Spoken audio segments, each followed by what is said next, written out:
Most of us have that one piece of gear we wish we bought or wish we never sold. There are 5 things on my list that keep me up at night, and today I'm going to tell you about the gear that got away. To start things off, the most painful one of them all, a 1966 cherry red Gibson ES335 with a trapeze tailpiece. The year was 2006. I was working at my local music store trying to figure out my life. I'd been out of high school for about a year, I'd done a semester at university and knew that that wasn't for me. So having no other plans, I decided I would peace out to Australia and backpack around there for a while. But before doing so, I was saving every penny I earned so I wouldn't have to live in complete squalor on my adventure. It was midweek, about halfway through my shift, and a fellow walked in with a beat up old guitar case.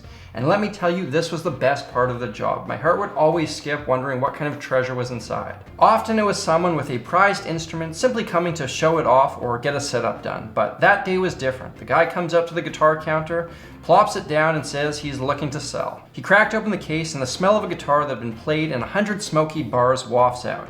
I get a glimpse of this pristine 1966 ES335, love at first sight. So I called over one of my higher-ups to get this thing appraised. My coworker told the guy that the store didn't specialize in selling vintage gear. He was definitely better off selling it elsewhere, but we would buy it off him for $2,000, expecting to sell it for $3,000.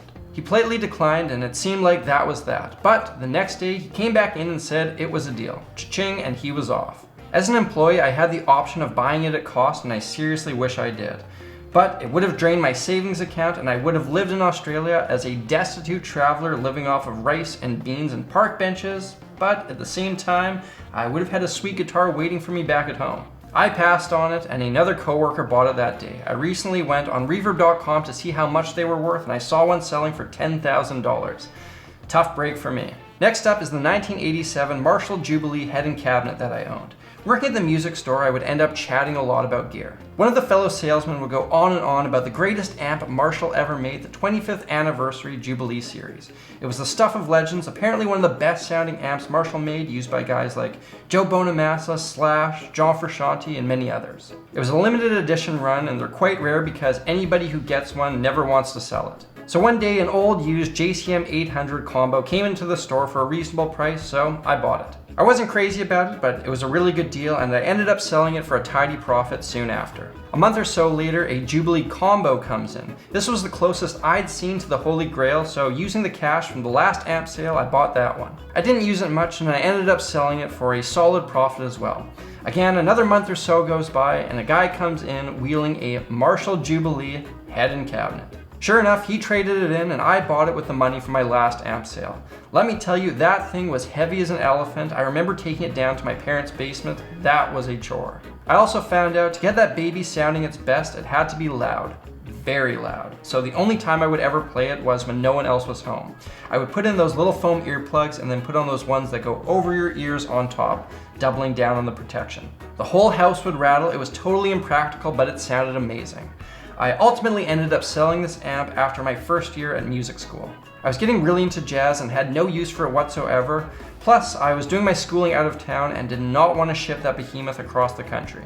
So I sold that amp again at a decent profit and used the money to buy that Hofner guitar you see me use now and then. As much as I enjoy having that 6-string, I may never come across an amp like that again for a reasonable price, and part of me laments selling it. Next on my list is another Marshall head, the 30th anniversary Blue Tolex JCM 900. This was by far the best deal I've ever gotten and likely ever will get. Again, I was working in the music store, and a guy I knew from a local band came in with the head and cabinet for this amp. He said he really needed $365 for both. Why he was so desperate for this amount wasn't for me to ask, but that was the case. We offered him $350 for the cabinet, but we couldn't take in the head because it was broken, and store policy was that we never took in broken amps. He said he would take literally anything for it, but policy was policy. So I told him that I would give him $15 out of my own pocket for it. He was thrilled, so was I. Worst case scenario, I'd use the broken amp as a decoration. Looking back, this may have been a little bit sketchy on my end, but what are they gonna do now, fire me? So I took it home and got my amp tech, aka my dad, to look at it. He swapped out one capacitor worth 15 cents and it worked perfectly. Not having much use for the amp, I sold it and used the money to buy a laptop, but I wish I didn't. That laptop is long since dead, and I'm sure that amp is still cranking out the jams. Next up is the Epiphone ES335 Scotty Moore Signature Edition. You may recognize this guitar from my Dream Guitar video. It's the Epiphone model of that Gibson. It was another used guitar that came in on trade in the music store. I saw it on display and bought it right away. It was such a cool looking guitar, I fell in love with it instantly. I ended up selling it on eBay for one reason or another. I can't exactly remember, but I think the sound quality or the quality in general wasn't quite up to my standards. I used the money to buy a white Flying V I put a Bigsby on, sold that one, and then bought the reverse Flying V that you've all come to love and adore so much. End of the day, I'd rather have the reverse Flying V, but if I saw another one of these, I would probably buy it.